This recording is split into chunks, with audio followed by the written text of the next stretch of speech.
Je m'appelle Sandra, je suis chargée de communication et de développement chez Un Monde Autrement, qui est un réseau de tourisme responsable. Nous organisons des circuits privés sur mesure et responsables, principalement en Asie et à Madagascar. Les destinations que nous couvrons sont l'Indonésie, la Thaïlande, le Vietnam, les Philippines, le Cambodge et Madagascar. Donc, la première agence d'Un Monde Autrement a été lancée en 1999, donc il y a plus de 15 ans maintenant. La spécificité, c'est que nous travaillons uniquement en ligne. Toutes nos agences sont en ligne et nous travaillons en direct avec les voyageurs, donc il n'y a aucun intermédiaire. Et nous travaillons uniquement avec des francophones, car nous nous sommes aperçus que les francophones avaient une façon particulière de voyager qui était plus axée sur le culturel, le partage et la rencontre. Et ce sont des valeurs que nous partageons. Tous nos circuits sont sur mesure.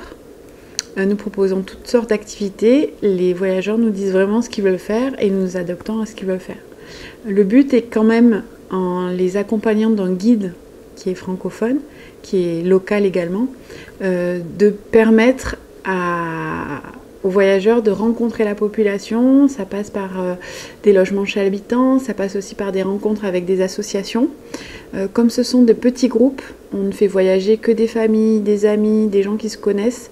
On peut les emmener dans des endroits où les grands groupes ne peuvent pas aller.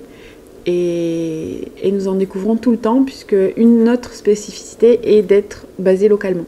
Donc toutes nos équipes sont vraiment basées dans les pays. Notre engagement en faveur du tourisme responsable, en le volet environnement, nous reversons à CO2 solidaire toutes les valeurs de nos vols intérieurs et internationaux pour nos équipes. Le volet solidarité, je citerai l'exemple de Madagascar, qui visite un centre d'hébergement pour enfants dont les parents ont été emprisonnés. Les voyageurs passent une journée avec eux, partagent un déjeuner, font des activités avec les enfants durant une journée dans les hautes terres.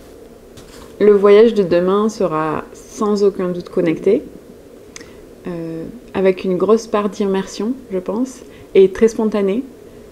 Du jour au lendemain, on peut décider d'aller à l'autre bout du monde parce qu'on en a les moyens et surtout parce qu'il y a de plus en plus d'envie, ce qui est une bonne valeur pour les sortes de voyages que nous faisons.